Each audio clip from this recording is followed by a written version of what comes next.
convidados.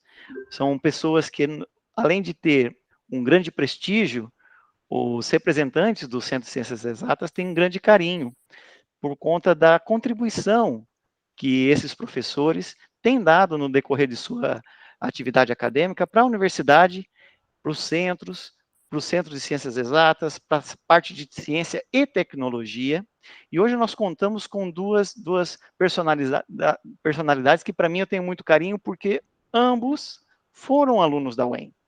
Então, assim como vocês, são dois professores destacados, professores titulares, professores pesquisadores do CNPq, mas que começaram a sua trajetória acadêmica aqui, como vocês estão começando na Universidade Estadual de Maringá.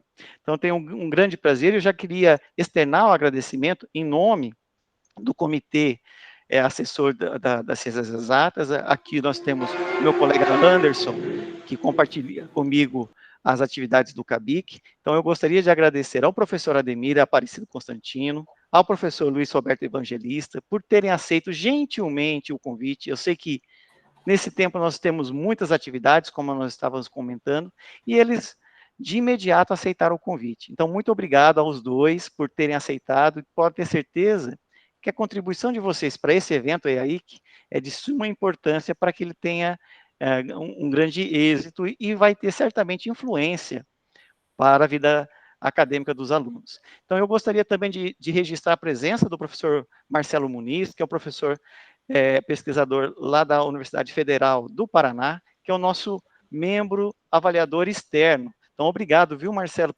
por prestigiar esse evento. Eu sei que foi um dia cheio de atividades, amanhã também será, mas eu agradeço. Então, nós vamos começar a apresentação de hoje, e eu vou convidar o professor Ademir Aparecido Constantino. Ele é professor da informática aqui do departamento. Como eu comentei, ele fez a sua graduação, é prata da casa, fez a graduação em matemática aqui na UEM, fomos quase que contemporâneos.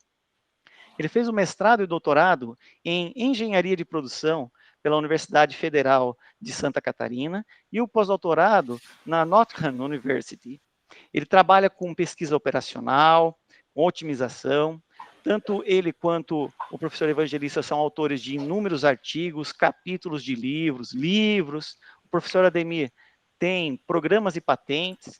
Ambos têm orientado e participado dos programas de pós-graduação nos respectivos centros. E o professor Ademir tem atuado particularmente agora no Núcleo de Inovação Tecnológica da UEM. É um núcleo importantíssimo, a gente conhece como NIT, e hoje ele vai nos falar um pouco sobre ciência, tecnologia e inovação. Como a sociedade conceitua. A palavra é sua, Ademir. Muito obrigado, hein? Boa noite, obrigado a vocês pelo convite, pela honraria. Deixa eu compartilhar aqui.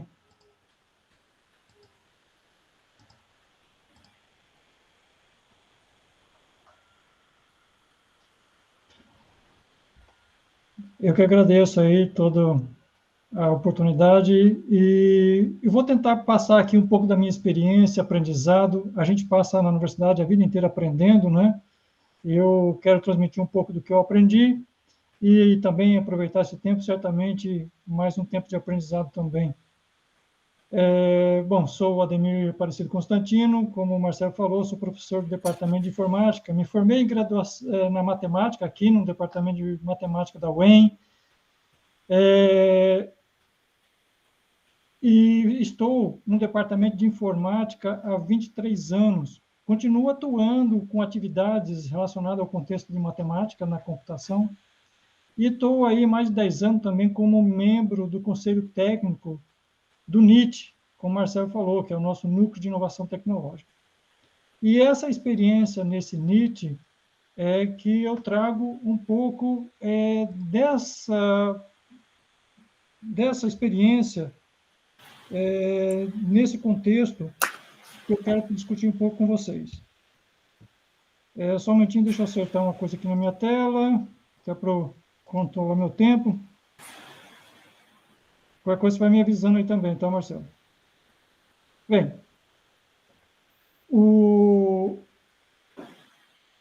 a primeira discussão é que é a ciência, o que é a tecnologia. Por que eu coloco isso e coloquei essa temática?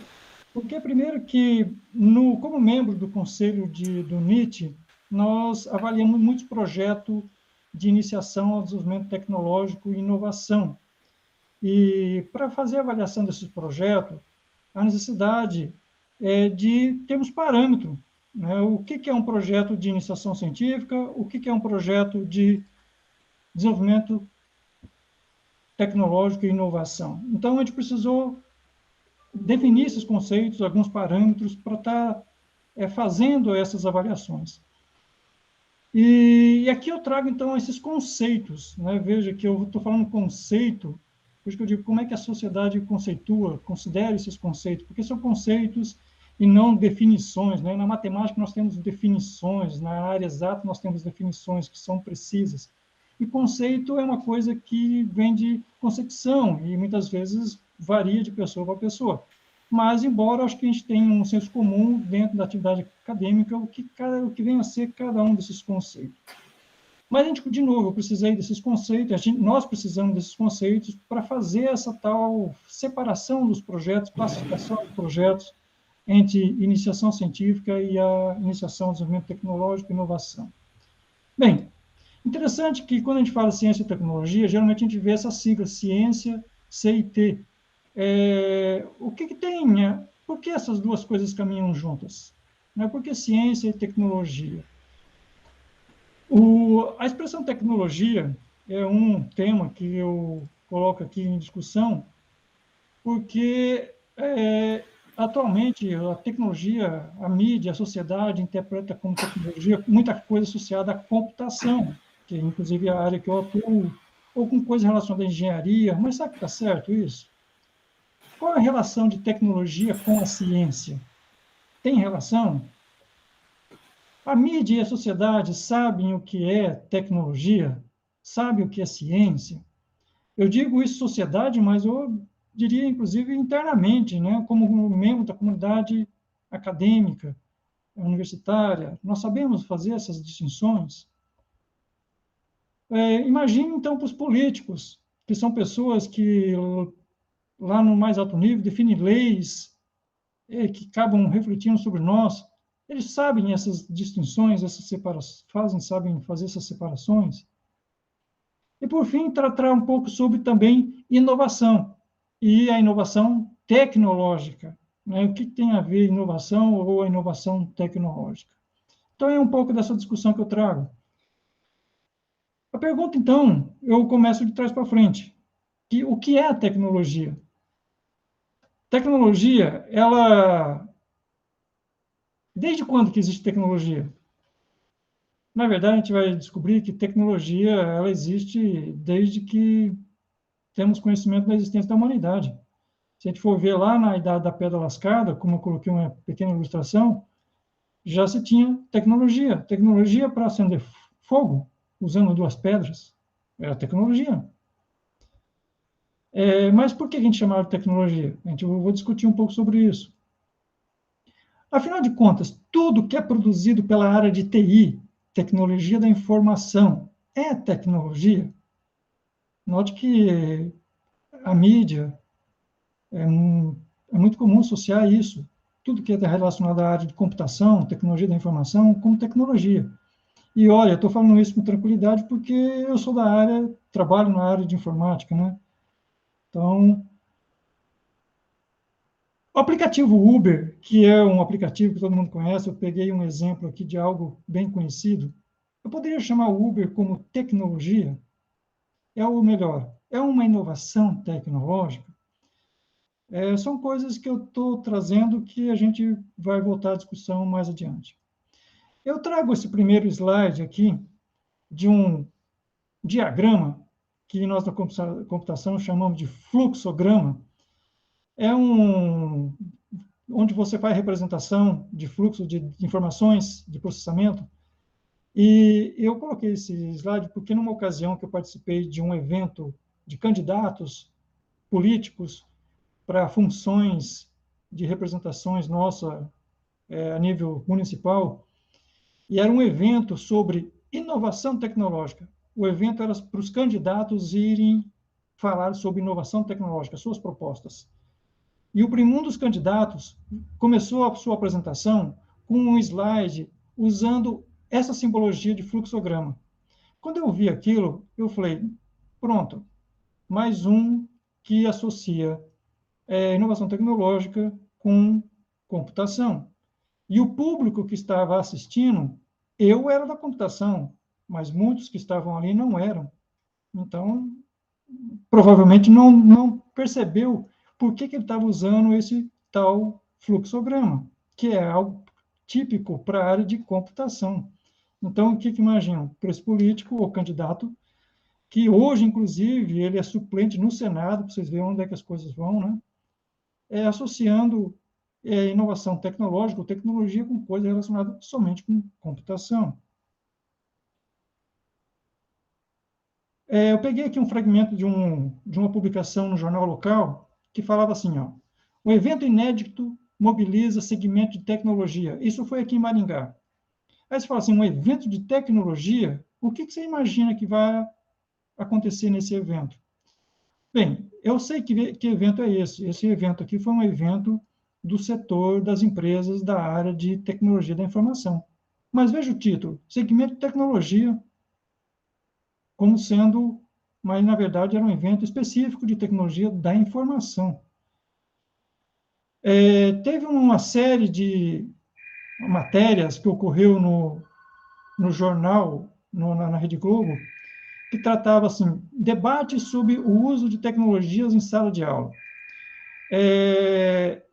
Essa tecnologia que se tratava nesse evento é um evento que eu comecei a acompanhar e percebi que era um evento que falava sobre o uso de computação em sala de aula.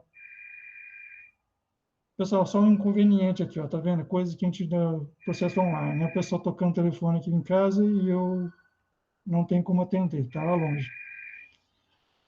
Bem,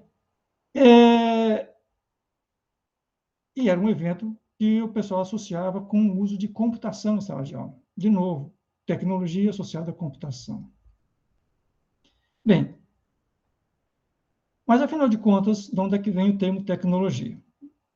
Bem, agora sim, daí eu consigo voltar no conceito da raiz, né, que é a ciência. Eu peguei um conceito aqui lá da Unesco que diz o seguinte: ciência é um conjunto organizado de conhecimentos sobre os mecanismos de causalidade dos fatos observáveis, obtidos através de estudos objetivos dos fenômenos empíricos. Se a gente conseguir sintetizar tudo isso, a gente vai descobrir que ciência, na verdade, é o sistema, né? O que faz parte da ciência? Eu faço parte da ciência, as minhas publicações fazem parte da ciência, a minha atividade de pesquisa faz parte da ciência. Ciência é o sistema, assim como a educação. Né? A educação é o sistema onde eu tenho uma atividade dentro da educação, que é ensino. Aí, dentro da ciência, eu tenho uma atividade que é pesquisa. Ciência é o sistema. E tecnologia? Tecnologia é um conjunto de conhecimentos específicos e empíricos aplicáveis à produção ou melhoria de bens e serviços. Em resumo, a tecnologia já passa a ser a aplicação das descobertas da ciência. Então, ou seja, quando eu consigo aplicar esses resultados da ciência, eu tenho em algumas coisas práticas, né, eu tenho a tal tecnologia. Então, pode ser tanto um produto como pode ser uma metodologia. Uma ilustração interessante que é a fabricação do velcro. O velcro, acho que todo mundo sabe o que é, né? Aquela fitinha que está aqui na mão desse pesquisador, que aquelas duas partes você coloca, gruda uma parte com a outra. Fruto de uma pesquisa, uma avaliação de algo que já existia na natureza, já existe na natureza, que é o famoso carrapicho, aquela plantinha que chamamos de ervas daninhas, né? Quem conviveu aí em alguns ambientes mais rural conhece muito bem o que é o carrapicho. Bem, carrapicho, dessa observação de algo existente na natureza, veio a criação do velcro, ou seja, inspirado em algo existente na natureza, criou-se um produto, que é o velcro. Portanto, ou seja, a partir de uma descoberta já de coisas já existentes, criamos uma tecnologia. Então, veja, a tecnologia é parte de criação, ela é fruto da criação, porém, usando resultados de descobertas. Portanto, o que a gente observa? Que na pesquisa científica significa, em resumo, poder dizer, gerar conhecimento, ou seja, está relacionado com descoberta. Na pesquisa científica está relacionado com descoberta, gerar conhecimento, enquanto que desenvolvimento está relacionado com criar algo, produto ou processo novo ou melhorado, e está relacionado, então, com criação. Então, enquanto um trabalha com a parte de descoberta, o outro trabalha com a parte de criação. E é interessante que eu gosto desse quadro. Esse quadro aqui eu já uso já há algum tempo e eu acho interessante porque a gente descobre o que já existe, né? Na pesquisa, nós fazemos isso. Pesquisa, nós descobrimos o que já existe. Até porque, se não existisse, não tinha como descobrir, não tem como descobrir o que não existe. Se a gente descobre, é coisa que já existe. Mas não sabíamos. Aí é que está a questão da ciência, né?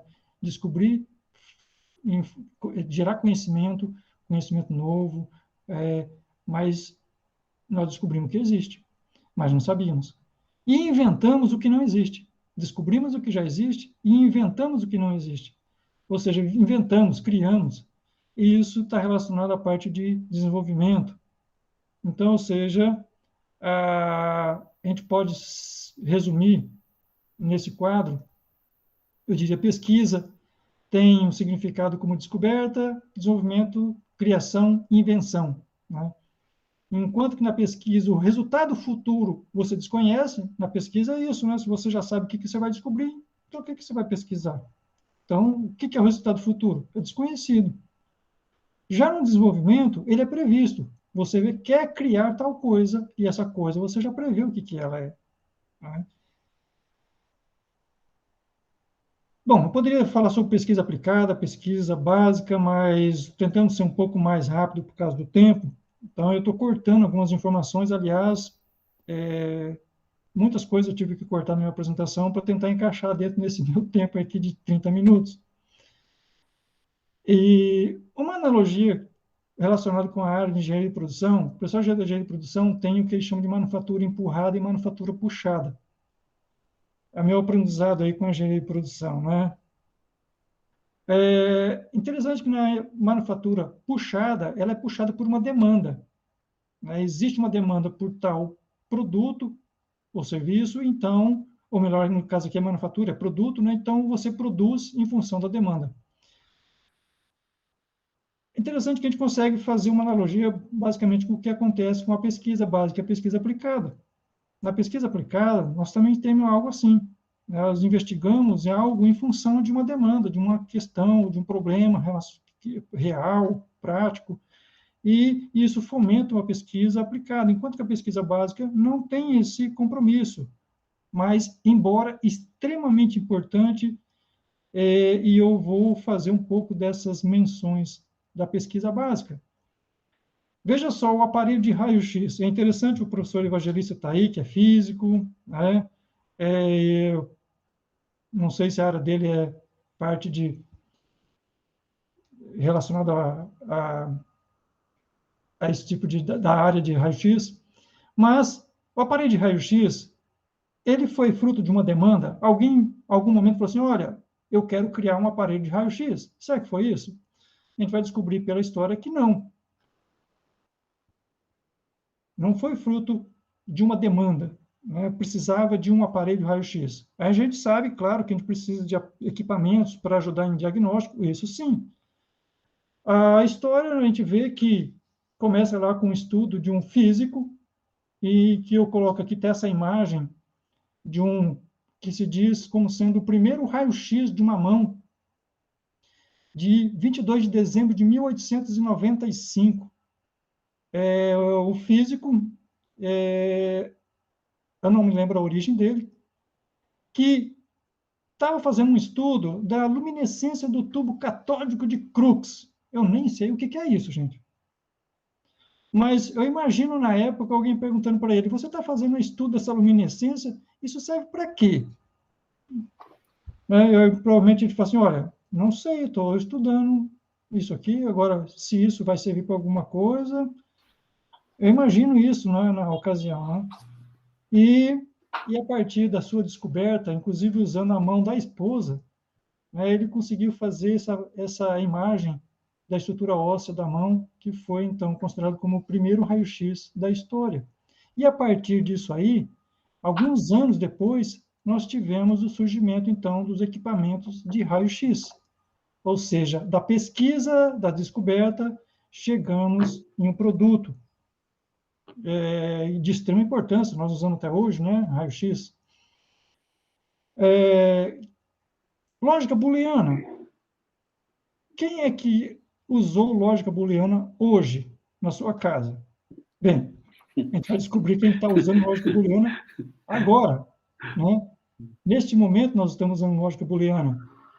Se estamos usando a computação funciona com lógica booleana. E a lógica booleana, então, qual é a utilidade da lógica booleana? É isso que eu comentei. E ela foi criada em 1850 por um matemático chamado George Boole. Agora, se perguntasse para ele, para que serve uma lógica booleana? Trabalhar com 0 e 1? Talvez achasse que se alguém perguntasse para ele na época, falasse assim, isso aí serve para quê? Provavelmente ele ia falar, não sei, imagina, 1850, não existia computação, 0 e 1, para quê? Portanto, e isso se tornou a base da computação aproximadamente aí 100 anos depois, né? O surgimento da computação aí por volta de 1900, meados de 1950, por aí. Portanto, descobrimos o que já existe e inventamos o que não existe. E eu dou mais um exemplo, que é a história da penicilina. A penicilina tem a história do bacteriologista Alexander Fleming, que estava fazendo suas experiências no laboratório, 1928, e ele deixou no laboratório algumas amostras e saiu de férias. Essa história conta isso. E ao retornar de férias, tinha acumulados alguns fungos nas suas amostras. E a partir disso é que surgiu, deu origem ao primeiro antibiótico. E interessante que dessa descoberta em 1928, o antibiótico mesmo, o produto, ele veio a ser utilizado em 1940, ou seja, 12 anos depois, que foi aí o processo de desenvolvimento, né, até chegar ao produto, ou seja, uma tecnologia. Para a época, inclusive, salvou muitos soldados na Segunda Guerra Mundial, né? E, bom, nisso tudo, eu também gostaria de falar o que é inovação. E, mais do que isso, inovação tecnológica. Mas, para falar de inovação tecnológica, eu preciso falar de tecnologia e preciso falar o que é inovação. Inovação, na verdade, eu poderia sintetizar naquilo que está lá no topo. É uma junção de invenção mais comercialização. Invenção mais comercialização. Então, ou seja, uma invenção só é inovação quando se transforma em um produto, bem ou serviço, que se encontra no mercado para ser comercializado. Nem toda invenção, mesmo patenteadas, consegue atingir esse objetivo. Portanto, nem toda invenção é inovação. A palavra inovação, ela vem de novidade, sim, só que ela precisa de mercado. E eu dou aqui algumas ilustrações. Essas aqui são ilustrações de criações, de invenções, são invenções, úteis, inclusive, têm sua utilidade, né? Proteger o sapato, carregar um rolo de papel higiênico para você usar quando estiver gripado, né? Útil. Agora, consigo comercializar isso? Eu acho difícil, não? Portanto, são invenções, mas eu não posso chamar isso de inovação. Novidade, ok. Inovação, não. E tecnologia? Para eu poder falar, então, de inovação tecnológica. Quando eu falo tecnologia, o que passa na cabeça de muita gente? Equipamentos, computação, é o que a gente observa, né? Como eu comecei relatando no começo dessa apresentação. Bem, tecnologia, a gente podia sintetizar da seguinte forma: tecnologia é a aplicação prática de conhecimento já existente, claro, na resolução de problemas práticos. E volto naquele exemplo da Idade da Pedra, né, da pedra lascada, que é uma tecnologia pré-histórica, como acender fogo. Alguém descobriu, na ocasião, que batendo duas pedras saía faísca, daí falou, não, mas isso serve para quê? Bom, descobriu que dá para usar para acender fogo, uma utilidade prática, mas fruto de uma descoberta. Né? Portanto, nós temos tecnologia da Idade Antiga, Média, Moderna, Contemporânea, e tem tecnologia aí de várias fases da humanidade. Eu trago aqui mais dois exemplos medievais. A pólvora. Bem, a pólvora teve utilidade para as armas, até nos dias atuais, né? Fruto de uma descoberta química, junção de enxofre, carvão, salitre. Outra tecnologia medieval, óculos.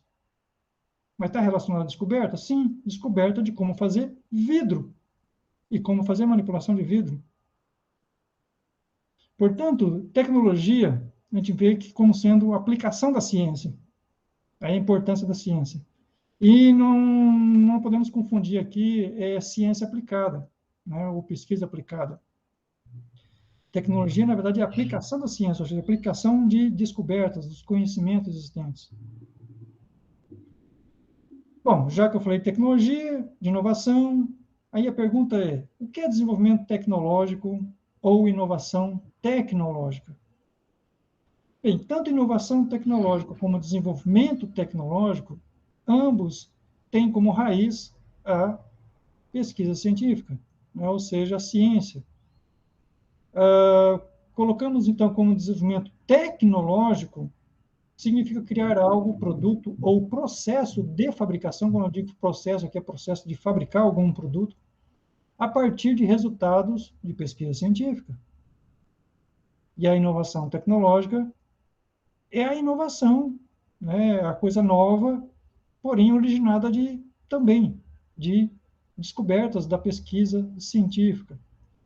Então, veja que tanto desenvolvimento tecnológico ou inovação, a palavra tecnológica vem aí tendo como raiz a resultado da ciência, da pesquisa. Então, podemos dizer que a inovação tecnológica não está necessariamente relacionada com coisas high-tech, computação, como engenharia, como geralmente se associa à mídia, né? O que acontece é que nós temos primeiro a pesquisa, que trabalha com descoberta, tendo na sequência um desenvolvimento tecnológico, que é a criação usando as descobertas, e se essa criação, essa invenção tem espaço no mercado, então eu tenho a inovação, porque a inovação requer mercado. Um exemplo de inovação, mas que eu não poderia chamar de inovação tecnológica, né? Eu fui de uma geração que eu conheci o lápis e conhecia a borracha separadamente. Quando criança, que eu já tinha uma certa idade, que eu fui descobrir a existência de um lápis em que tinha na sua ponta uma ponteira com uma borracha. Bem, lápis já existia, borracha já existia. Foi juntada as duas coisas, portanto, é uma inovação. Sim. Agora, para fazer essa junção, eu precisei de pesquisa científica? Acredito que não, né? Portanto, é uma inovação, tem seu mérito, mas não precisei de pesquisa científica para fazer a criação do produto. Outro produto que existe no mercado, dois exemplos aqui, que existe no mercado e estão sendo comercializados. É um abridor de garrafa, em que você abre a garrafa, guarda as tampinhas já. É uma inovação. Preciso de pesquisa científica para chegar nessa criação? Penso que não. É um removedor de cabelos de uma escova. É uma lâmina de silicone que você coloca, depois você puxa e o cabelo sai da escova. Uma criação, uma inovação, porque está no mercado. Precisei de pesquisa científica para chegar nessa criação? Não me parece, talvez tenha sido necessário. Juntei coisas já existentes. A estévia Opa, agora eu vou dar um exemplo do esteviosídeo, né, que é algo que está relacionado até com a nossa instituição. A estévia, nós conhecemos muito bem, né, que a grupo de pesquisa aqui dentro da universidade trabalhou-se muitos anos, e ainda se trabalha até hoje, que eu saiba, com estévia. Ou seja, um produto que hoje está no mercado, adoçante à base de estévia, mas para chegar até ele, muita pesquisa anterior foi necessária. Eu peguei aqui um exemplo de um soro chamado soro antiapílico, que é contra a picada de abelhas. Ele estava para ser lançado entre o ano passado e esse soro, uma inovação tecnológica, porque tem interesse do mercado, e tecnológico porque fruto de 20 anos de pesquisa para chegar nesse produto. É a história que a gente sabe, de 20 anos de pesquisa. Bem, para eu não delongar muito, eu vou pular para um outro caso que tem a ver com a tecnologia da informação. O Uber, que eu falei lá no começo, o Uber é uma inovação tecnológica? Bem, não sei se vocês conhecem, no mercado existem vários aplicativos equivalentes ao Uber, concorrentes. O Uber ficou mais conhecido, mas tem muitos outros aplicativos semelhantes. Por que existe muitos? Porque a ideia é facilmente copiável. Tanto é que vários concorrentes. Agora, você pega um mecanismo de busca do Google, quando você digita lá umas palavrinhas no mecanismo de busca. Aquele mecanismo de busca é um algoritmo. Aquele mecanismo, tanto é que nós não conseguimos reproduzir com facilidade. Ele é fruto de pesquisa, tanto é que a própria empresa Google não libera o código daquilo. Como é que é o mecanismo do Google? Não é liberado. Então, você não consegue reproduzir com facilidade, né? Porque é fruto de pesquisa, domínio da técnica. Pessoal, eu já estou perto de finalizar, tá? Eu acho que eu vou conseguir fechar dentro do meu tempo. O que a gente tem, então? Inovação tecnológica, a parte interessante nisso tudo, quando eu vinculo com pesquisa, é a tal dificuldade de ser reproduzida por outros. Uma tecnologia pode ser reproduzida, copiada com facilidade? Geralmente não. A exemplo que nós estamos tendo atualmente é a tal vacina, né? Covid-19 aí. E por que não se reproduz essa vacina com facilidade? Não se cria tão com facilidade. Demanda pesquisa, né? Demanda conhecimento anteriores. Portanto, a vacina é uma tecnologia, a forma de produzir a vacina também é tecnologia, tanto é que o Brasil fala-se de comprar essas metodologias, né? Não só o produto, mas a forma de produzir, que também é tecnologia, fruto de pesquisa. Não é simplesmente, então, ou seja, a tecnologia geralmente é aquilo que não se copia com facilidade, não se reproduz com facilidade.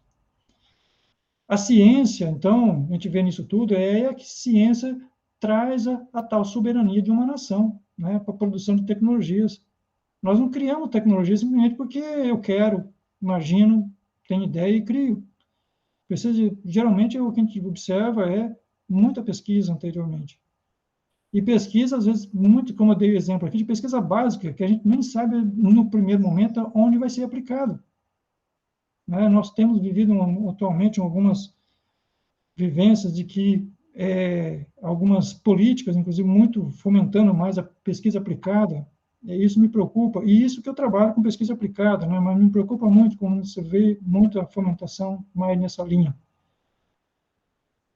Portanto, como a ideia da ciência é gerar conhecimento, e esse conhecimento só é valorizado quando se torna público, nós vemos que sem recursos públicos, acho que dificilmente a ciência caminha.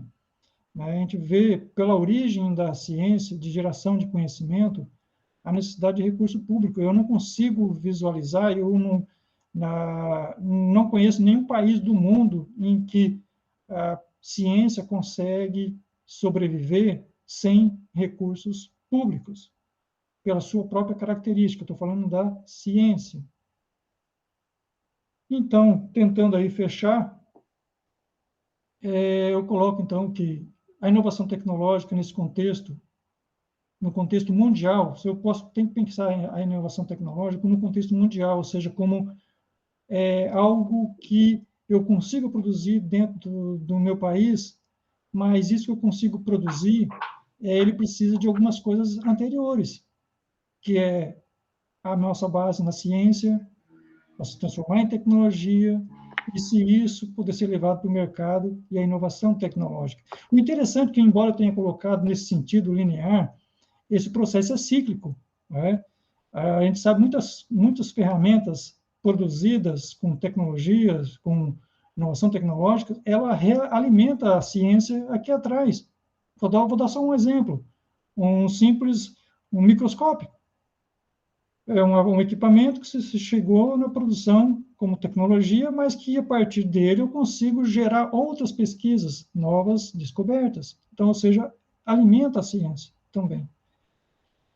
Bem, o que eu vejo nisso tudo, como eu coloquei, é a soberania, né, de uma nação e está aí no domínio do estado da arte, ou seja, da ciência.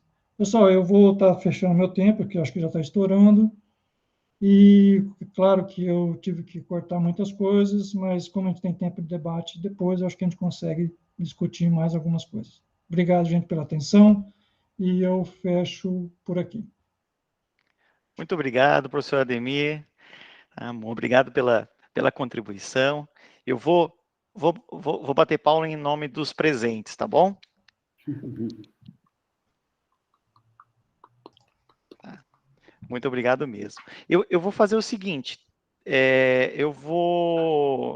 se alguém quiser fazer algum comentário rápido agora, para não perder o fio da meada, senão eu já vou passar a palavra para o professor Luiz.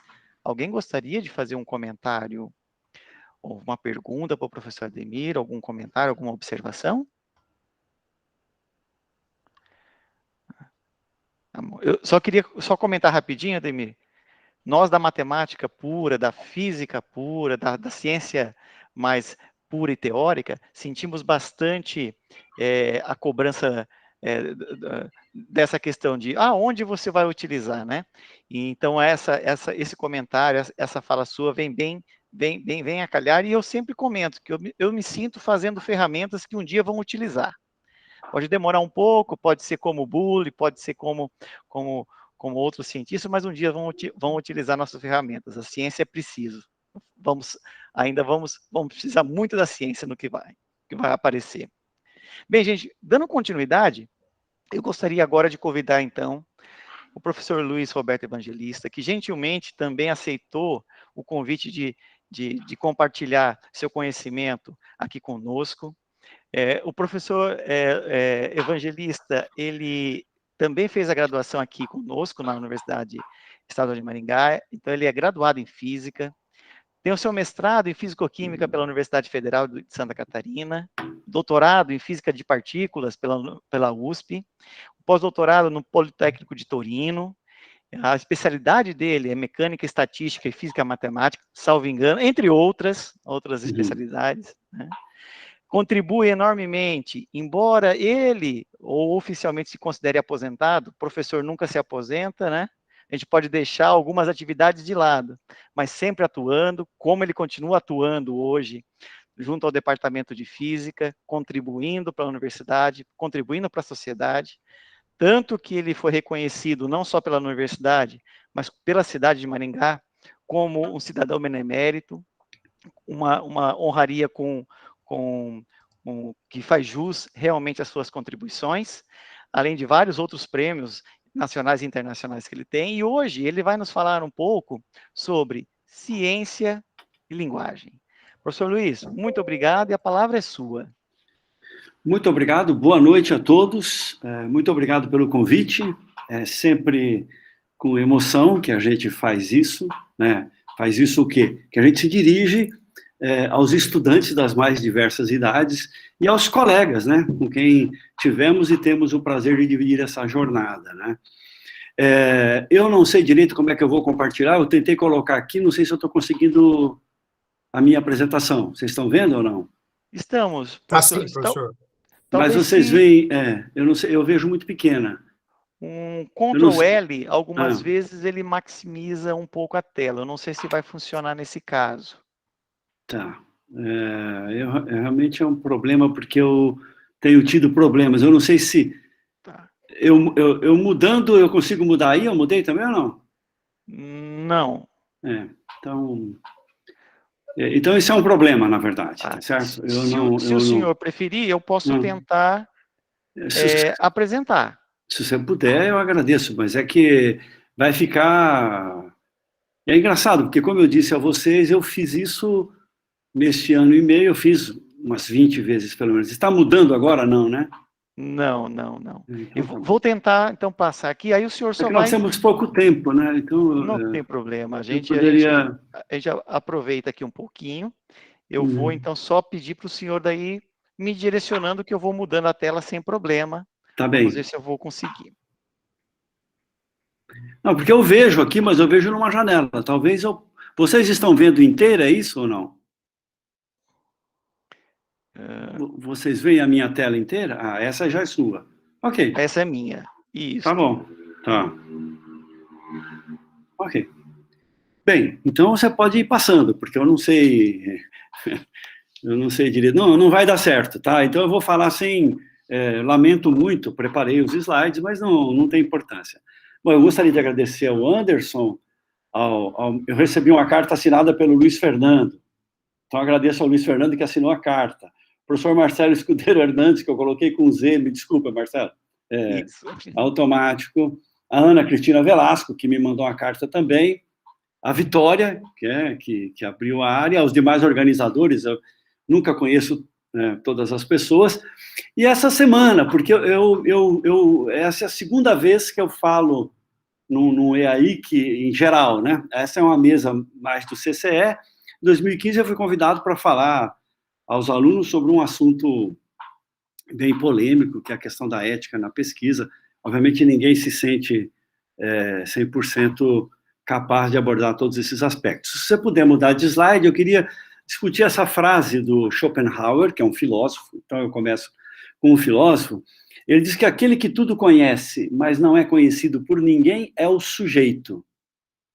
O mundo que o sujeito traz à consciência é o que o seu olho vê, o que a sua mão lhe permite tocar, o que os sentidos em geral o fazem perceber.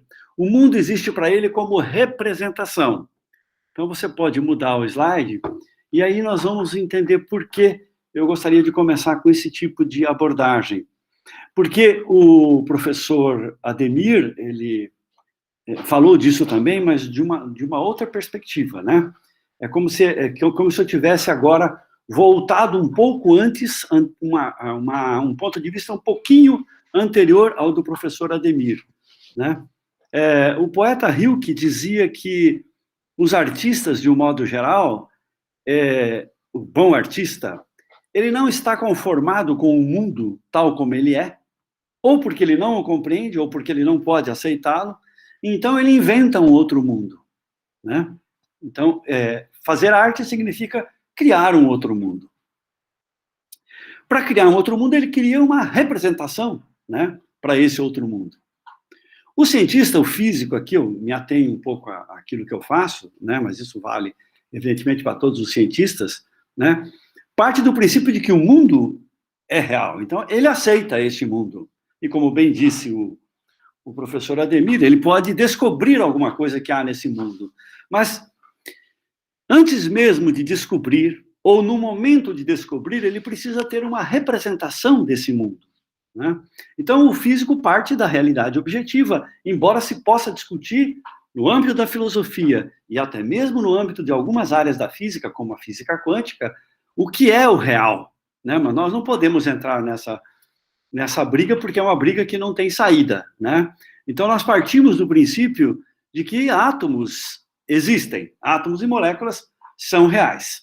Ok? Se o Marcelo puder, de novo.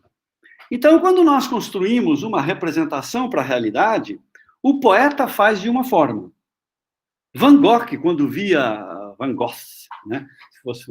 Quando via os trigais, os campos de trigo que ele via de um jeito que as outras pessoas, num primeiro momento, pelo menos, não conseguiam ver. Tanto que diziam que aquilo era absurdo, né? Mas ele via assim. Ele era um grande artista e esse era o mundo que ele queria representar, ok? E isso é a arte da pintura. O poeta também faz isso. E o físico também faz isso. Todos eles dependem de uma linguagem para exprimir o real. Esse real pode ser o real objetivo ou pode ser o real da forma como eu vejo e contemplo o mundo. Então, para a ciência, essa representação do real, para a ciência, para a filosofia e para a poesia, o essencial dessa representação é a linguagem.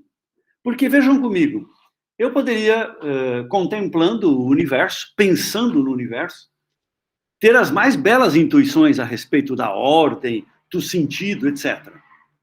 Mas isso serviria para mim.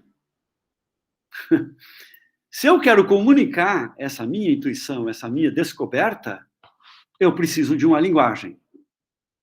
Quando eu uso a linguagem, a gente diz que a linguagem é o azar da filosofia e é também o azar da ciência. Por quê? Porque a linguagem nunca consegue conter em si ou transmitir tudo aquilo que nós conseguimos contemplar, em certo sentido. Então, a linguagem, quer queiramos, quer não, ela limita o real. Por quê? Porque nós precisamos capturar toda essa nossa representação e colocá-la numa linguagem.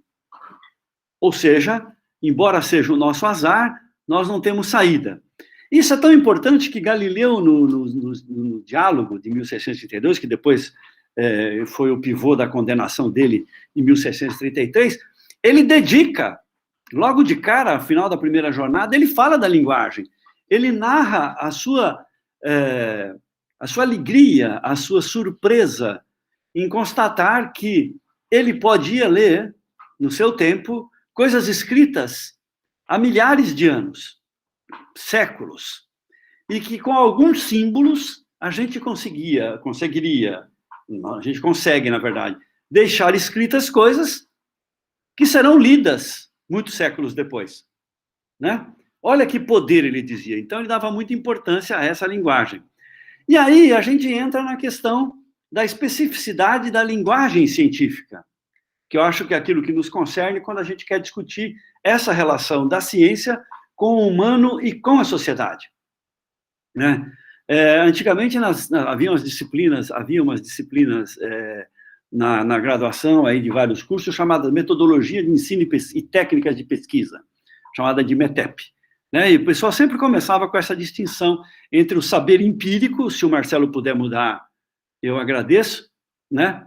O conhecimento empírico, ou saber empírico, e o conhecimento científico. Então, a gente tem um conhecimento empírico, a humanidade sempre desenvolveu um conhecimento empírico, que é o que ela usa para sobreviver, né? Para fugir do predador, não é? Não é um experimento científico. Ela sabe, por experiência, que se ela ficar dando sopa, o predador vai atingi-la, né? Eu gosto de brincar com esse exemplo. Quando a gente é mais jovem, vai sair, está um dia meio estranho, a mãe fala, leve blusa porque vai fazer frio, né? Em geral, a gente não leva e depois passa frio, né? Não é um conhecimento sistemático. Ela está acostumada a ler certos sinais. Eu me recordo de ver o meu avô paterno e depois o meu pai, eles diziam, esse vento sul, vai mudar tudo, né? Rapaz, vai chover hoje, ou vai esfriar de uma vez, né? Em geral, na nossa cabeça, parecia que eles sempre acertavam, né? Mas, por exemplo, o clima, de um modo geral, é um sistema dinâmico muito complicado. Os grandes computadores da NASA foram feitos para a previsão meteorológica, porque para calcular a rota do foguete, naquela época, na década de 60, não eram necessários computadores. Você podia fazer na régua de cálculo. Podia fazer de cabeça, como havia gente que fazia esses cálculos para a NASA. O difícil era fazer previsões meteorológicas. Por quê? Porque as equações diferenciais que devem ser resolvidas são muito complicadas e esse é um sistema dinâmico caótico. Pequenas modificações nas condições iniciais causam um fuzuê. E eles precisavam saber o tempo no momento da decolagem e no momento do pouso. Então, aqui nós temos a previsão do clima que está no senso comum das pessoas que aprenderam a observar e funciona bastante bem, para colheita, etc., mas nós podemos dar a ela um rigor científico, né? Bom, não dá muito tempo, mas a gente poderia pensar, se o Marcelo quiser mudar o slide também, que o conhecimento científico, ele procura as causas. Mas aí nós já entraríamos numa seara complicada, porque causa, do ponto de vista filosófico, é uma coisa. Responde, digamos, genericamente, o porquê. Mas nós temos um debate fortíssimo na física, né? Quando Newton propõe nos princípios, os princípios são datados de 1686, o prefácio dele, uma das grandes obras da ciência de todos os tempos. A gente estuda essa fórmula F igual a ma, né, no segundo grau e tal. Essa fórmula F igual a ma foi escrita por Euler, não por Newton. Mas a ideia dessa fórmula é uma ideia newtoniana, falava de variação do momento. Bom, eu conceituo força como a ação da vizinhança, e essa ação da vizinhança sobre um determinado móvel produz uma variação no seu estado de movimento. Essa é a ideia. Aí, quando a gente pensa, por exemplo, na força gravitacional, o pessoal dizia, mas qual é a causa da força gravitacional? Bom, Newton desistiu, ele disse, eu não sei. Hipóteses não fingo. O Euler, um pouco tempo depois, foi procurar. E aí, como bom matemático e bom físico que ele era, ele descobriu o seguinte, que para fazer física, você não precisa dessa causa última. Basta que você saiba que, dada uma força, o sistema vai se comportar na presença daquela força de acordo com essa lei. Deixemos as causas primeiras para os filósofos. E aí a ciência, com essa revolução no modo de olhar os conceitos, ela explode. Explode em termos de resultados. A gente fala em demonstrabilidade em ciência, mas o que é demonstrar em ciência, né? Existem, claro, você pode fazer verificações que são experimentais, então você demonstra experimentalmente, você obtém um resultado experimental que concorda com a sua abordagem. Você pode fazer verificação lógica.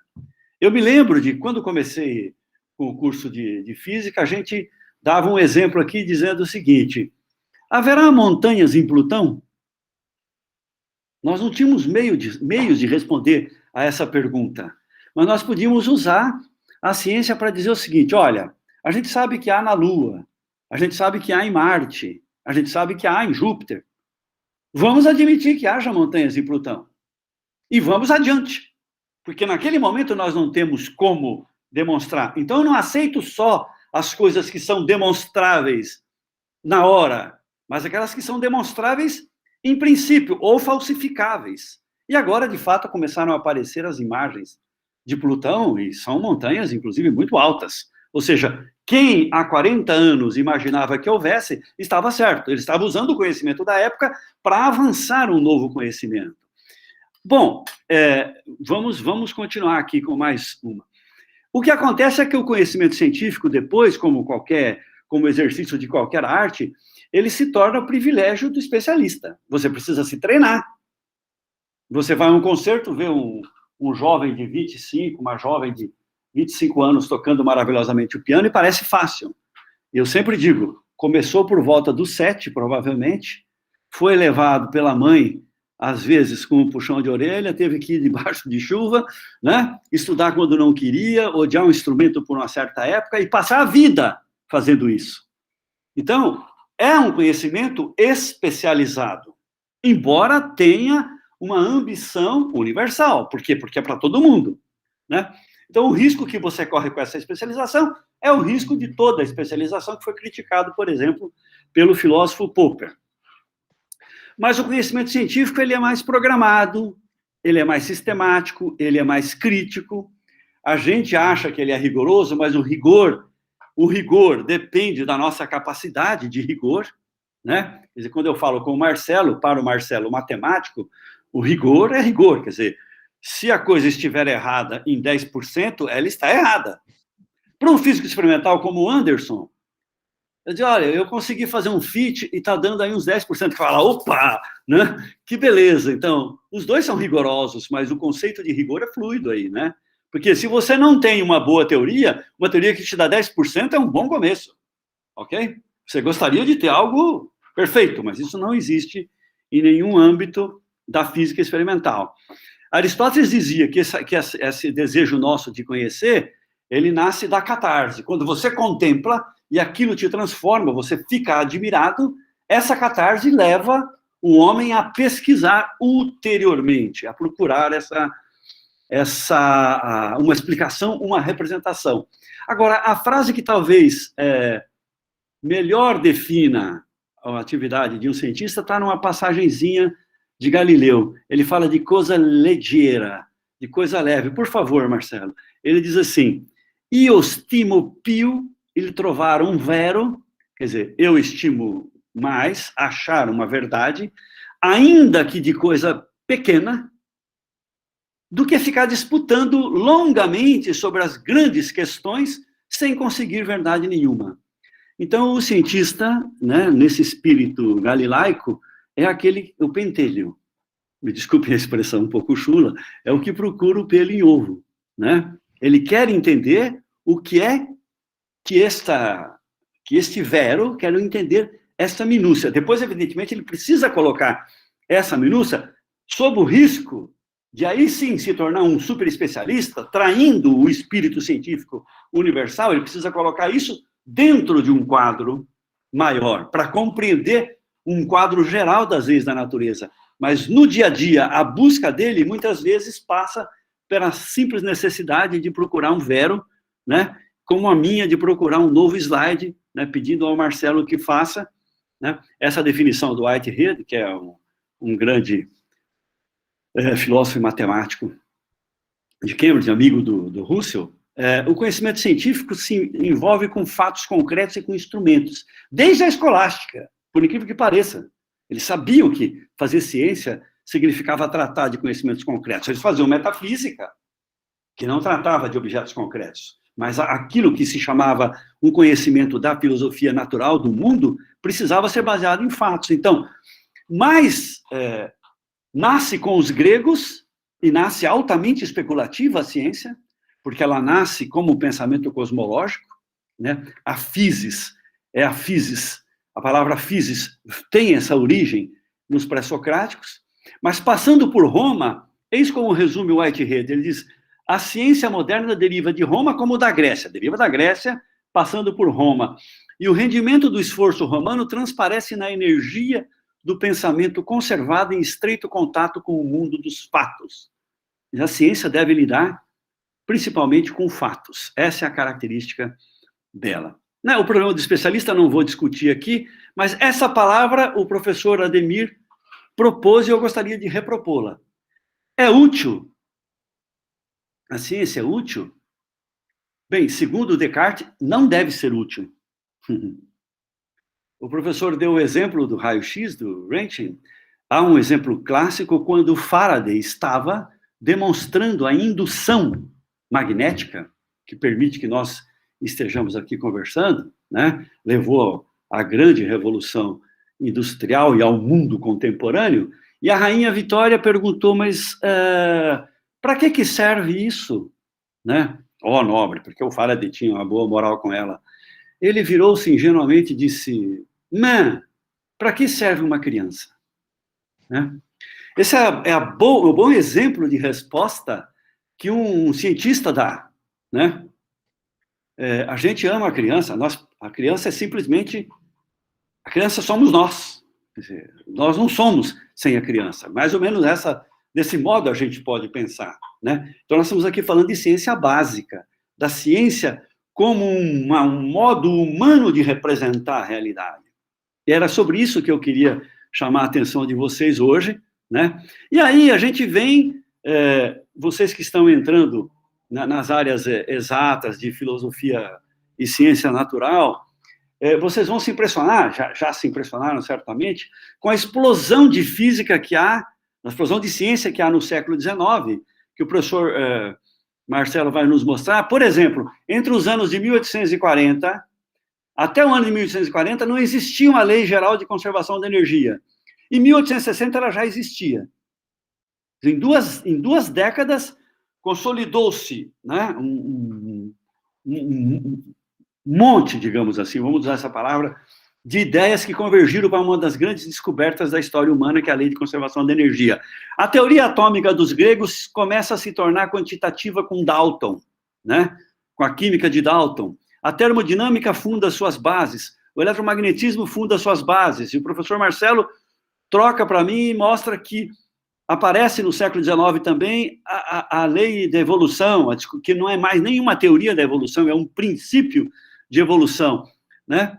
E aí a demonstração, continue, professor, por favor, a demonstração por Louis Pasteur de que os micro-organismos causam as doenças infecciosas. Essa descoberta é recente experimental, né? Porque já o Daniel Bernoulli, em 1766, escreveu um grande físico matemático da família mais famosa da matemática, escreveu um belíssimo artigo sobre a importância da inoculação, a importância de vacina, 1766, um matemático. Estou dizendo isso com essa ênfase, só para vocês perceberem o quanto os diálogos atuais andam, né, desatualizados, né, sobre a importância de se combater, né, as infecções. Bem, o reconhecimento das células como unidades básicas dos seres vivos, descoberta dos cromossomos, etc. Bom, aí se dizia, o século XIX é o século da ciência, mas aí aparece o século XX e só na física a gente assiste a duas revoluções, a teoria da relatividade e a mecânica quântica, né? O editor, sempre gosto de mostrar esse livrinho, porque não se deve escrever livro assim, tá? Vocês conseguem vê-lo aí ou não? O título é O que Falta Descobrir. O senhor que escreveu esse livro, Sir John Maddox, ele foi editor da Nature durante quase 20 anos. E aí, quando ele se aposentou, ele resolveu escrever um livro sobre o que faltava descobrir. Claro que ele errou muita coisa, ele sabia o que tinha sido descoberto. E nisso a gente pode confiar nele. Ele disse, olha, na minha opinião, as duas descobertas fundamentais do século XX são que o universo está em expansão e a estrutura em dupla hélice do DNA. Tá certo?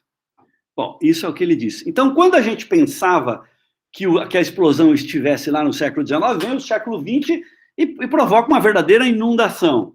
E aí o professor Marcelo já colocou aí muito bem, se a gente for pensar algumas coisas muito simples, só na segunda metade, né, a gente tem a exploração do espaço, energias alternativas, descoberta da radiação de fundo, do chip, olha só, o transistor em 48, que deu o Nobel, o chip, o microchip, o iPhone, o iFood e o que vocês quiserem mais, o AI, né? Toda essa revolução, a descoberta de antibióticos, etc. Então, o século XX explode, ou seja, nós vivemos numa época de mentalidade científica, por favor, professor Marcelo. E aí nós temos que nos perguntar, ok, né, essa explosão de ciência, por que é possível a ciência? Nós precisamos responder. Porque lá no começo eu disse que os físicos, estou falando dos físicos, mas estou falando de qualquer cientista por extensão, admitem que o mundo exista, que o mundo é real. Mas eles admitem mais uma coisa. Eles admitem que o real é, de alguma forma, ordenado, quer dizer, ele já é ordenado, ou que ele é, pelo menos, ordenável. Significa que, mesmo que ele fosse bagunçado, se eu conseguisse ordená-lo mentalmente, para mim ele seria ordenado. Por isso, quando eu faço ciência, e aí pode parecer paradoxal, eu preciso de fé na razão. Eu preciso acreditar que a razão é capaz de criar uma representação consistente para o mundo, para a realidade. E eu preciso também ter fé nessa ordem do real. E olhem que bonito, eu junto com a teoria da evolução, mudando de slide, né? E descubro o seguinte, numa perspectiva puramente científica, esse real se auto-organizou, gerou dentro de si uma consciência, por exemplo, a nossa, então gerou seres conscientes que percebem que são conscientes e percebem ou impõem uma ordem ao real. É por isso que a ciência é possível. Tá certo? E essa ciência, essa representação do real é mais uma. É a que nós fazemos por profissão, é a que nós amamos. Mas existem representações poéticas.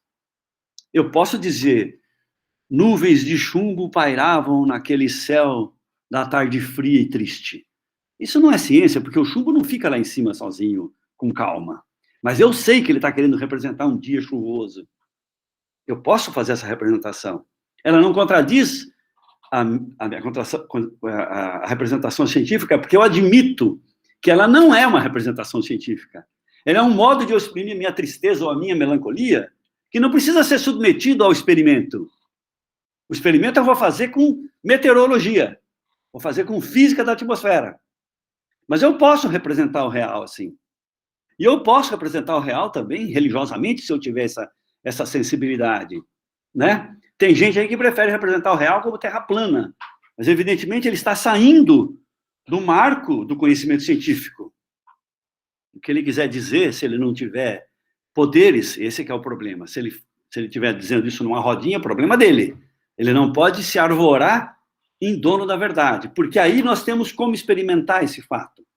Essa é uma afirmação que você pode fazer, você pode dizer assim, eu estava no deserto e aquela planura infinita, você pode dizer isso, porque poeticamente você está vendo tudo plano, você não está dizendo que a Terra é plana, você está dizendo que você teve a sensação de que era uma planície enorme, ok? Só isso. Mas isso não é ciência, a gente tem que distinguir.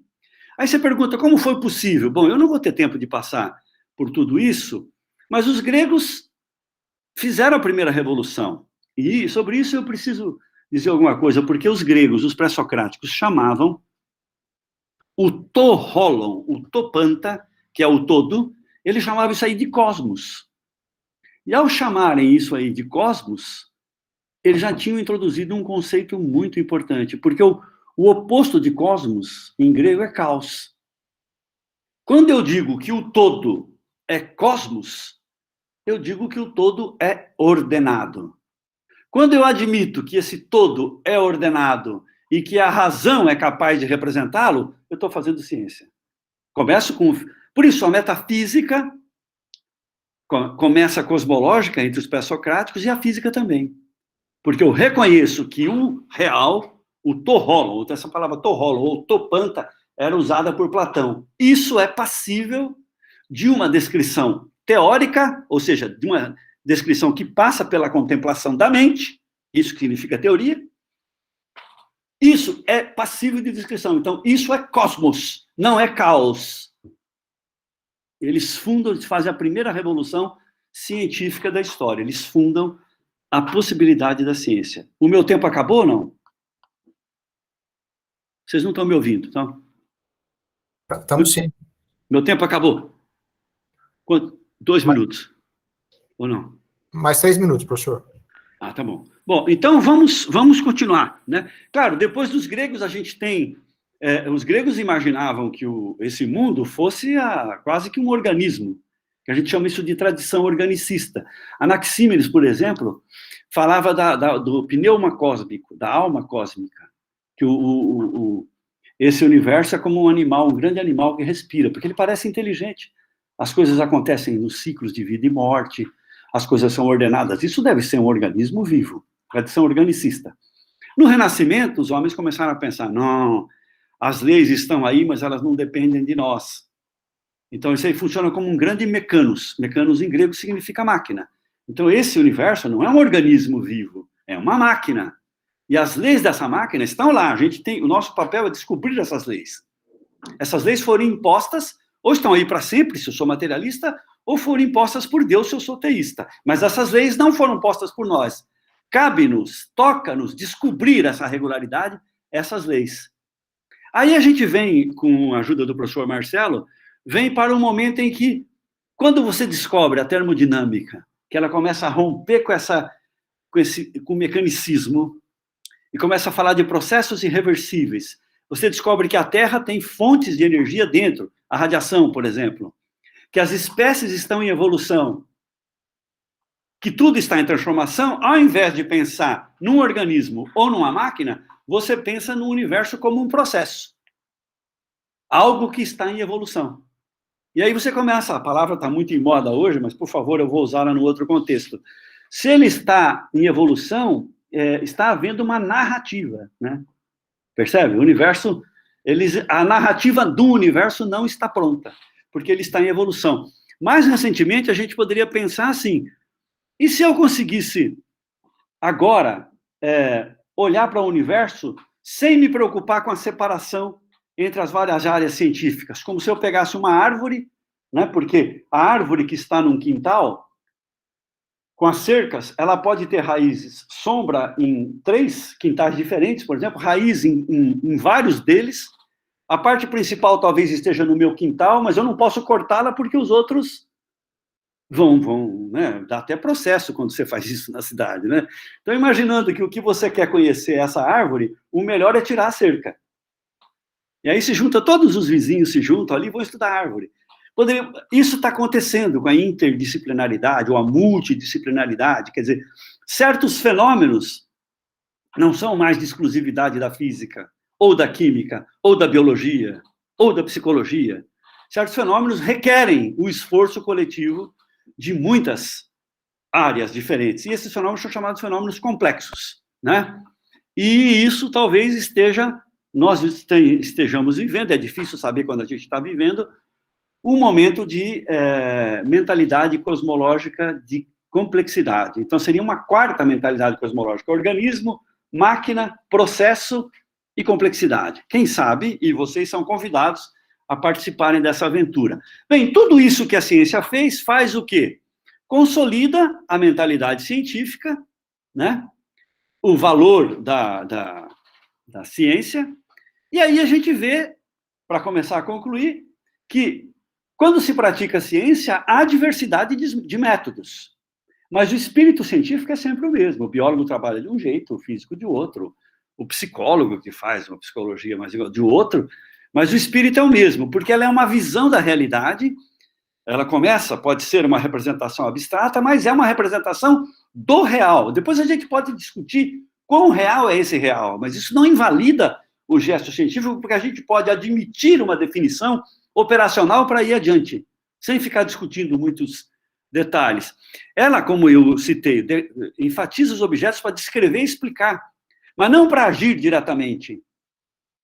Para isso há a técnica, que é a filha dileta da ciência, né? Ela nos torna senhores e proprietários da natureza. Esse ponto de vista de Descartes é muito discutido, porque dá a entender que a gente pode fazer o que a gente quiser com a natureza, né? Isso foi levado a ferro e fogo, mas não era bem isso que ele queria dizer, porque ele pensava que, como ele raciocinava com o verdadeiro espírito científico, ser senhor significa ter compreendido. Em inglês, a palavra compreender é understand. Separem. Under significa sempre colocar abaixo de. Ou seja, nesse sentido é dominar, é to understand, né? Quer dizer, agora eu sei, né? Não quer dizer que eu possa sair por aí atirando em todo mundo e tal, fazendo arminha, né? Eu faço eu entendo, né? E aí a ciência é uma escola para nós também, porque ela própria cria os critérios de validação. Oxalá tudo aquilo que a gente pudesse fazer passasse por esse escrutínio rigoroso por que passam os nossos papers, né? Então, toda essa grande descoberta consolidou, no nosso tempo, uma mentalidade científica na qual nós somos educados. Porque a ciência é uma das dimensões que melhor caracterizam o mundo contemporâneo, certamente, é uma característica. Se chegasse um alienígena aqui e nos perguntasse, nós teríamos que dizer, olha, nós temos a ciência, né? Quer dizer, é uma característica do nosso tempo, né? E nós a associamos à ideia de progresso. A ideia de progresso é sempre muito valorizada, mas pensem para casa como tarefa.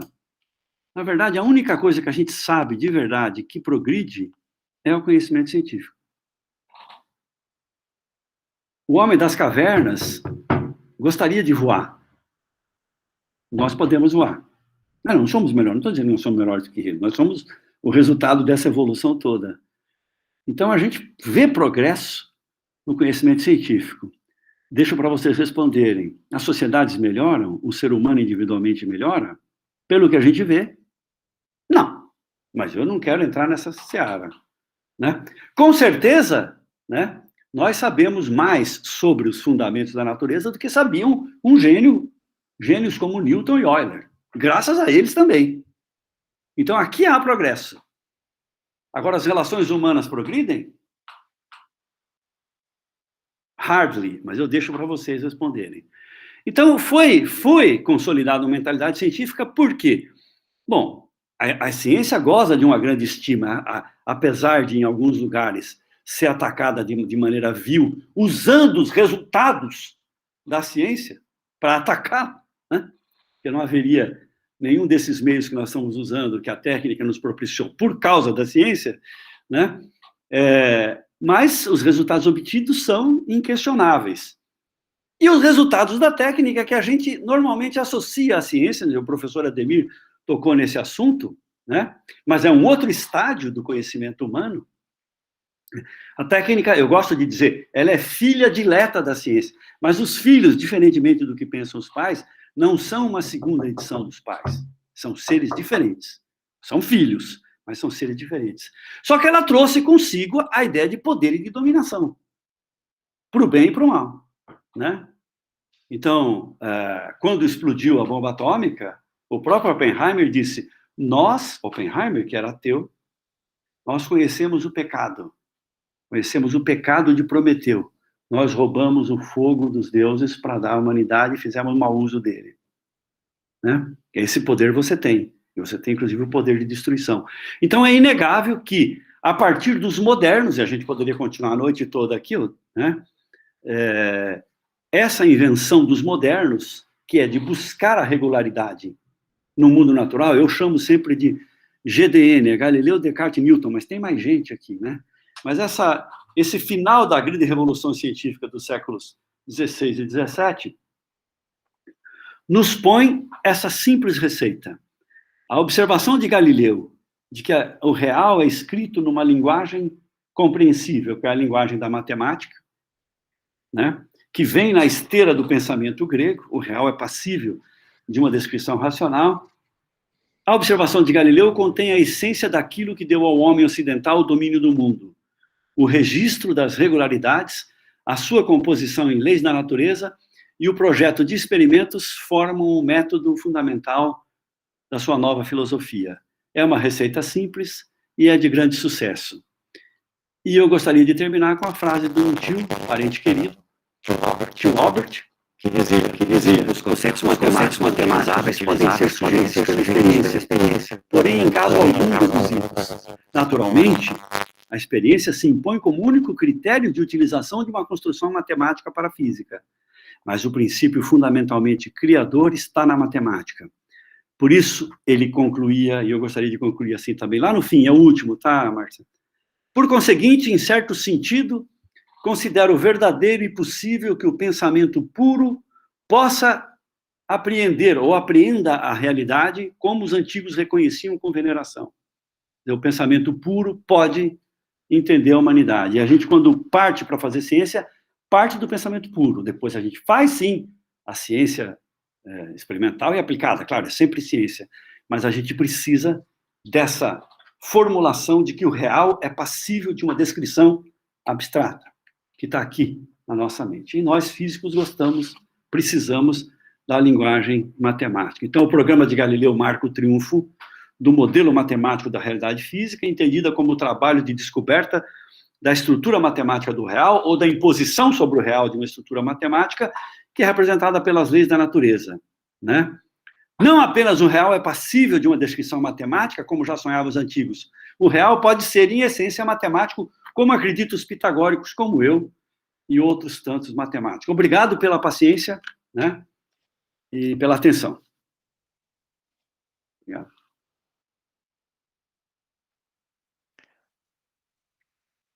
Professor, muito obrigado pela sua contribuição. Eu me senti honrado também em poder participar, de alguma maneira, aqui na dinâmica de poder passar os slides.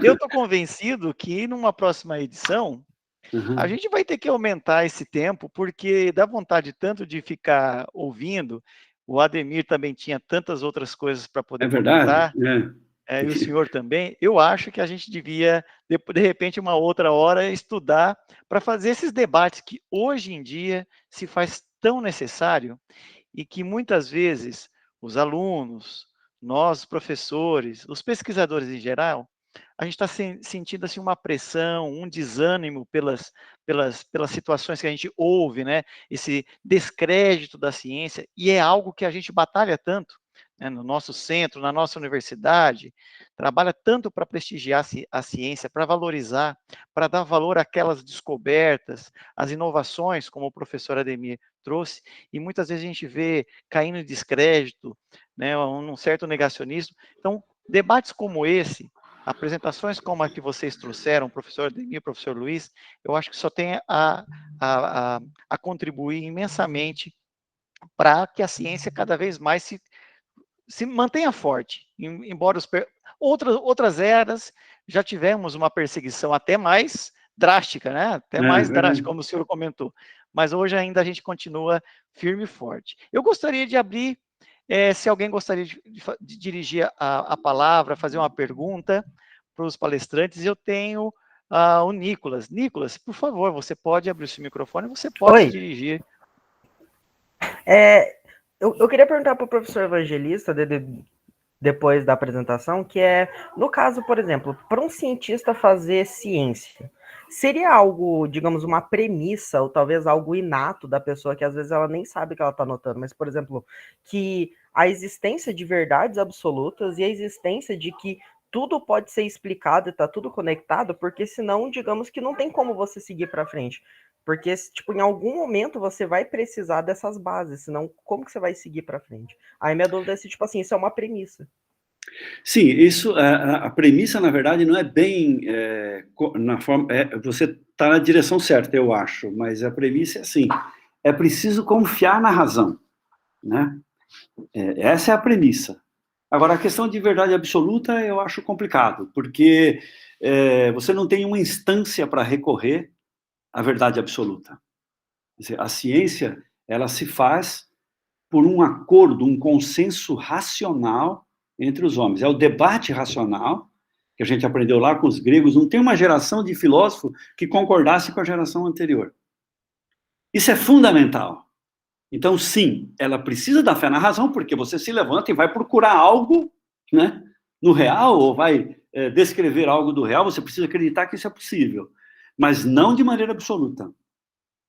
Pelo contrário, é melhor ter, metodologicamente, independentemente das convicções pessoais, o absoluto aí é a crença na capacidade do espírito humano de formular um discurso consistente sobre o real. Isso é fundamental. Obrigado. Agora, essa é o meu ver, né? Claro. Alguém gostaria de fazer mais alguma pergunta? Professor Ademir, professor Luiz? Eu já queria deixar registrada a presença do nosso pró-reitor, o professor Ivair, que, inclusive, está agradecendo a participação de vocês e parabenizando, tá? Obrigado. Pela apresentação. Isso, e demais professores também estão aqui, os orientadores, eu gostaria de registrar já o agradecimento, que estão participando, estão agradecendo via o chat e tudo mais. Mas alguém gostaria de fazer algum comentário, alguma observação? O professor Marcelo Muniz, por favor. Oi, boa noite a todos. Eu só queria primeiro falar assim, que eu adorei as palestras, realmente. Eu vou dar uma aula muito contente agora. Que bom. E a gente está falando agora, mas tem a ver com a pergunta do Nicolas também. Eu achei que precisava de um pouco mais de tempo para discutir, até, por exemplo, para falar daqueles problemas que o Gödel levantou em matemática, né? Sim. Tem justamente a ver com até onde a gente consegue ir. Exatamente. Os limites do conhecimento, o teorema, falando genericamente, teorema de Gödel, né? A própria ciência não é capaz de decidir, em última análise, sobre, pelo menos isso é válido para a aritmética, né? Mas a ideia é muito fértil, a validade de todos os seus axiomas. Né? Então, o que você faz? Como é que você procede? Então, a aritmética não acabou, né? Por causa disso. Você diz, tá, então, metodologicamente, vamos continuar agindo como a gente vem agindo, porque até isso nós conseguimos fazer, né? Registrar o limite da razão. A razão, evidentemente, tem limite. Pascal já alertava para isso, mas quando ele alertava para o limite da razão, muita gente entendeu que fosse uma limitação de fora, não, uma limitação intrínseca. Quer dizer, a nós, como espécie, como seres livres, cabe nos procurar essa representação, sabendo que talvez né, a nossa forma de construir, não consiga decidir, em última análise, pela validade absoluta. Mas as proposições continuam saudáveis, né? No âmbito da aritmética, até onde eu sei, quer dizer, né? Ou seja, é possível uma construção consistente de uma descrição para o real. Eu insisto nessa ideia de representação, porque a gente poderia pensar em outra coisa, não estou? Mas porque seria a nossa capacidade de olhar para o mundo e mesmo que ele não tivesse uma ordem, eu posso acreditar que sim, né? E de eu acreditar que eu sou capaz de colocar uma ordem, e mais do que isso, de partilhá-la universalmente, porque aí é ciência. Né? Essa ordem vale para mim, vale para você que está me ouvindo agora, e vale na Tailândia e tal. E aí nós precisamos dessa universalidade. Aí a linguagem tem um papel fundamental, né? É uma língua só, é a língua da ciência. Mas é isso mesmo. Né? É que são questões complicadas, né, em geral. Né? Não estou fugindo, mas não é isso. É que são questões que estão no limite da nossa capacidade de conhecimento. Né? Gente, eu acho que todo mundo gostaria de falar bastante coisas, que a gente tem bastante perguntas, comentários, mas como o professor Ademir, o professor Marcelo e vários de vocês têm aula daqui a pouquinho, eu vou com o coração partido, vou ter que rumar para o encerramento da nossa mesa temática e deixando novamente, eu registro um abraço virtual para o professor Ademir, para o professor Luiz, evangelista. Espero que nós nos encontramos em breve, sim, presencialmente, que a gente possa continuar essa conversa inspiradora em outros ambientes, tá? que a gente continue tendo espaço para debater um pouco sobre ciência, tecnologia, inovação, porque a gente precisa disso. A universidade também espera isso da gente, né? E é o nosso papel. E agradeço a todos os participantes, sejam os professores orientadores, os ouvintes, os alunos que até esse momento estão participando, e tenha certeza que se você está aqui, está continuando, está acompanhando a mesa temática, participando de programas de iniciação científica, você já é cientista. Tá? É só continuar que está no caminho certo. Gente, olha, um grande abraço, muito obrigado novamente. Aqueles que puderem e quiserem abrir o microfone e cumprimentar e agradecer novamente os nossos palestrantes, o convite está feito. Muito obrigado. Parabéns a vocês. Muito obrigado. Muito obrigado, obrigado mesmo. Obrigado. E lembrando obrigado, a todos gente. que as atividades do EAIC continuam amanhã. Tá? Para quem puder acompanhar, um grande abraço. Muito obrigado. E se alguém quiser continuar a conversa, me mandem um e-mail, né? Eu sempre respondo, se eu souber. Eu sou privilegiado porque agora eu tenho seus slides, professor. Vou poder olhar novamente. Imagina, não é tão grande coisa. Também agradeço aí a atenção de cada um de vocês e também coloco à disposição aí, se quiserem debater algum assunto relacionado. Como eu falei, o professor Evangelista trabalhou mais conceitos mais raiz, e eu acho que trabalhei conceitos um pouco mais tecnológicos. Né? Isso. Mas precisamos disso, professor Ademir. Eu acho que foi maravilhoso. Precisamos, gostei. Sabe, eu queria que você tivesse falado mais, Ademir, porque é uma coisa que eu conheço menos, entendeu? Então, da próxima vez vamos fazer 2. Né? Oh, perfeito. Ótimo. Já estão na lista novamente de futuros convidados. Muito obrigado, tá, gente? Muito obrigado, gente. Mesmo. Boa noite. Obrigado mesmo. Prazer em vê-los. Obrigado, professores. Grande abraço. Grande obrigado, abraço. Noite, Anderson, pela ajuda obrigado. Também. Obrigado. Tá bom, um abraço. Anderson, brigadão pelo apoio aí também, viu, meu caro? Você viu? É complicado, né? Aí, viu? Foi um sucesso, meus parabéns. Olha, muito bem escolhido os palestrantes, o pessoal gostou, viu? Gostou mesmo. Se fosse presencial, certamente a interação seria melhor. E maior também, né? Mas é que é desse jeito, e o horário, os alunos muitos deles têm aula. Eu vi que tinha alunos nossos com aula, o Ademir, o avaliador externo, que é o Marcelo Muniz, eu conheço ele também tinha aula, já tinha comentado. Estava todo mundo querendo participar, mas com aquele receio de outras atividades. Mas faz parte. Faz parte. Marcelo, um abraço. Grande abraço, tá? Tá joia. Abraço. Tchau, Até tchau. mais. Tchau, tchau. Pessoal da Conset, obrigado pelo apoio, tá? Eu esqueci de agradecer vocês durante a palestra, mas foi um vacilo meu. Obrigado pelo apoio de tudo, tá? O evento tá indo redondo. Muito obrigado mesmo. Tá joia. Abraço, tá? Obrigado mesmo. Tá? Vocês é que estão organizando. Tá? Mérito de vocês. Até mais. Tchau, tchau.